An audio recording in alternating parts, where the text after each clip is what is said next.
Hey everybody, welcome to Hidden Horror. How are you guys doing today?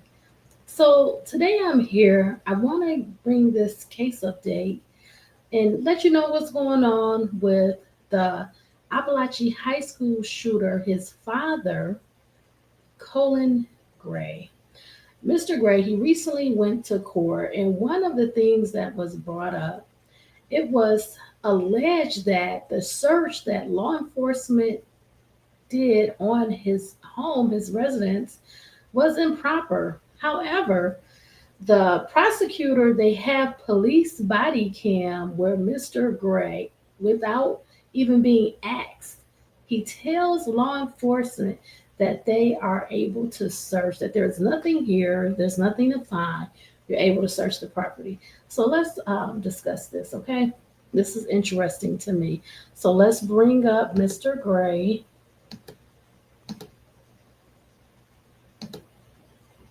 This is Colt Gray's father. My bad, that was the wrong screen to pull up.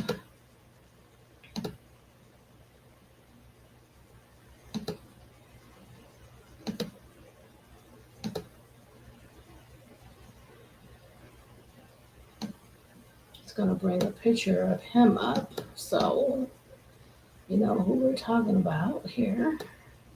Okay, because we're going to be talking about Mr. Gray today. Don't want to use their image. It's a shame when I'm starting to recognize the law enforcement in these photos because I've seen so many cases out of the state of Georgia that I'm becoming familiar with staff. Okay. um, let's get to the article.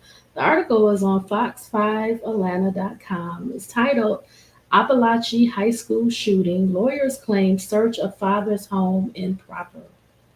The article was by Joyce Lupiani, Tyler Finger, and Fox 5 Atlanta. Digital team is dated August 1st, 2025. The father of the accused Apalachee High School shooter appeared in court on Friday morning, the same day Barrow County students returned to classes. So we're basically coming up to almost a year, okay, of this mass shooting. The mass shooting was September the 4th, 2024, okay? Prosecutors have accused Colin Gray of allowing his 14-year-old son, Colt Gray, access to guns despite knowing he was a danger before the shooting happened.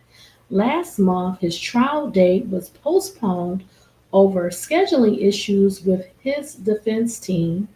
Additionally, Gray's lawyers asked the judge to drop the charges, claiming the charges were too unclear and didn't show that his actions directly led to the shooting or that he could have reasonably predicted it would happen.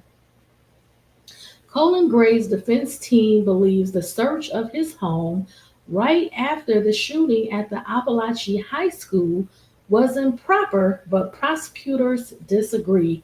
Colin's Friday court hearing was a motions hearing about evidence.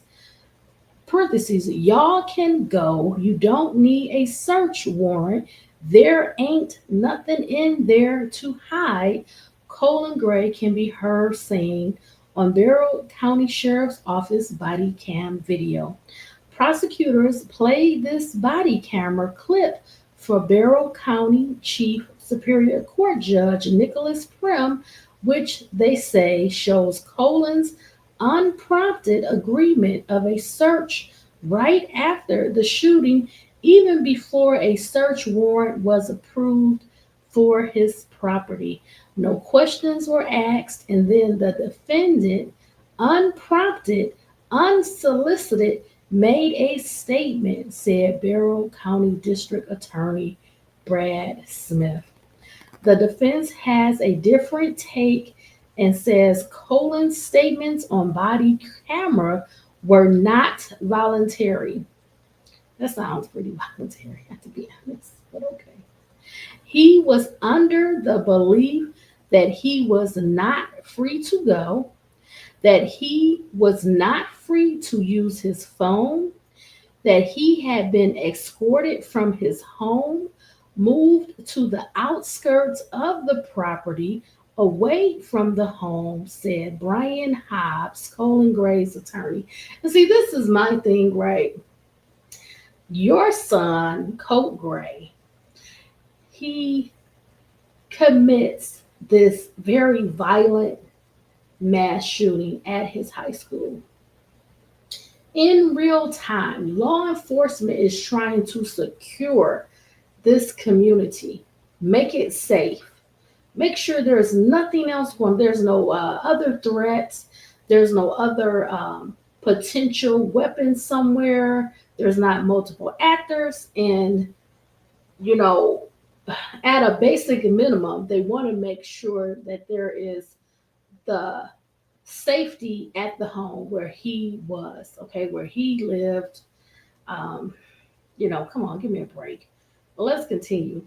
The defense also has concerns about the affidavit a Georgia Bureau of Investigation special agent wrote to obtain the search warrant. They say while law enforcement did a protective sweep of the home to make sure no one else was present, investigators reported back what they saw, including some details of a letter by Colt asking for forgiveness. Like, let's get real. This is not the biggest problem. How about that display in the basement, the shrine to all the other past mass shooters? We're not concerned about that. We're concerned about a letter which really goes to intent and planning and premeditation, asking for forgiveness. Well, you had to know what you were going to do to ask for the forgiveness, which you followed through on. Like sometimes I just think it's like bullshit, but okay, excuse my language. It's irritating me, but let's go on. When you read a letter, you're not really looking for somebody. You're actually reading something that is laying on a desk, said Jimmy Berry, Colin Gray's attorney. The affidavit is perfectly adequate. It states there's a shooting in the school. The suspect was identified as Colt Gray. He had been feeling depressed, Smith said.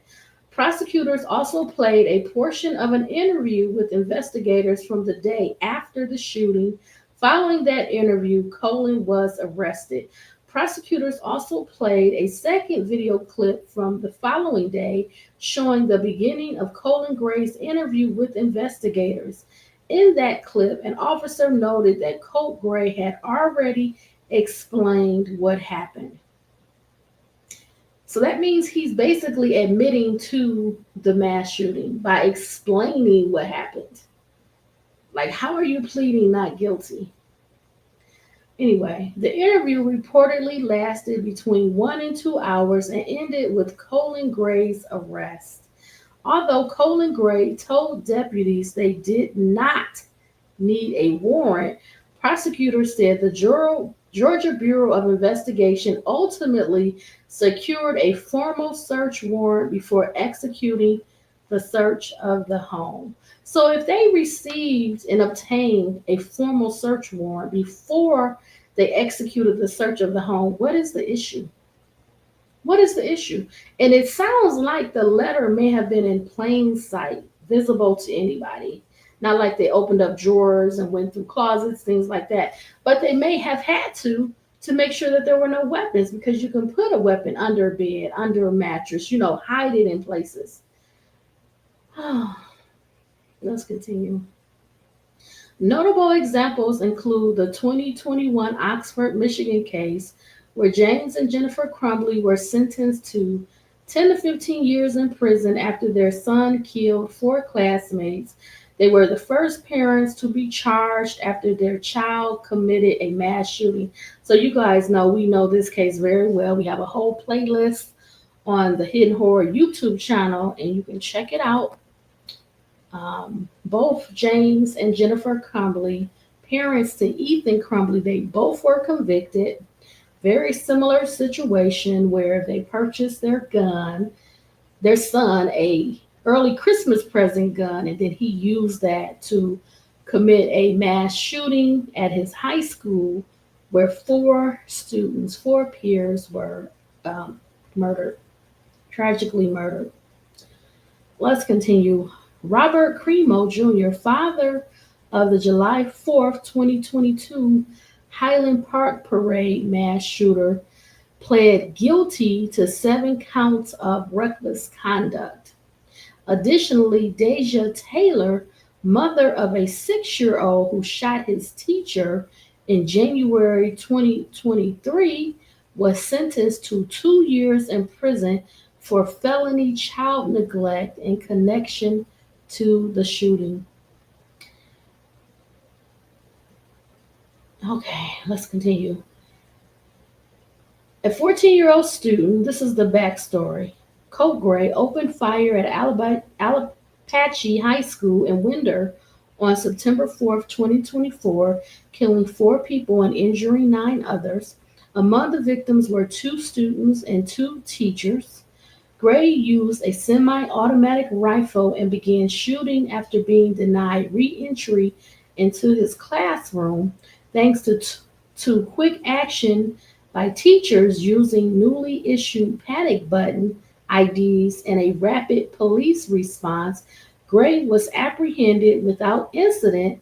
He has been charged as an adult with 4 counts of felony murder and more than 50 counts of aggravated assault. Gray's father, Colin Gray, was also indicted on multiple charges, including second-degree murder and cruelty to children, after authorities discovered he had purchased the firearm and allowed his son access despite warning signs. Investigators found disturbing evidence in Colt's room, including online threats and a shrine to school shooters. The shooting, the deadliest in Georgia school history, prompted national outcry and led to security upgrades at the school, including metal detectors. This is what they're saying the big picture is. In response to growing concerns about school safety, Georgia has enacted new legislation aimed at protecting students, teachers, and school staff. The new laws dictate that all public school employees be equipped with panic buttons and require schools to submit updated electronic maps of their campuses to law enforcement each year. The law also increases penalties for terroristic threats or acts committed on school grounds. Additionally, the legislation established a new role, qualified student advocacy specialist, tasked with identifying at-risk students and connecting them with appropriate mental health services. It also includes a provision to ensure the timely transfer of educational records when a student moves to a new school. The judge is considering all the arguments from Friday and says he will have a ruling in 30 days. So let's go over, have a brief video, basically talking about everything we just discussed. So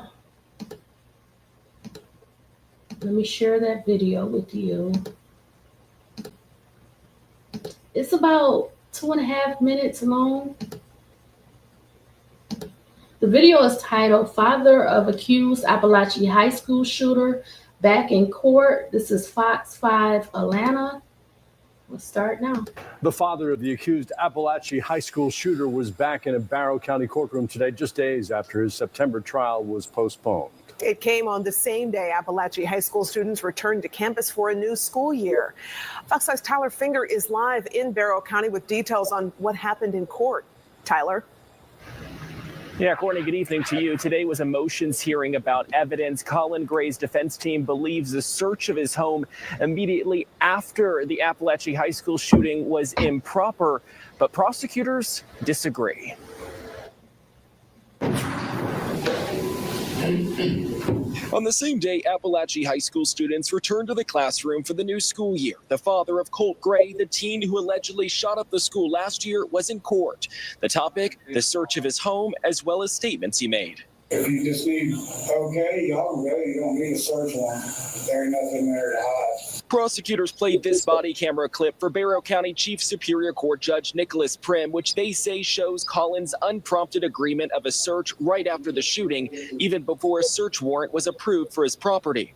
No questions were asked, and then the defendant, unprompted, unsolicited, made a statement. But the defense has a different take and says Colin's statements on body camera weren't voluntary. He was under the belief that he was not free to go, that he was not free to use his phone, that he had been escorted from his home, removed to the outskirts of the property, away from the home.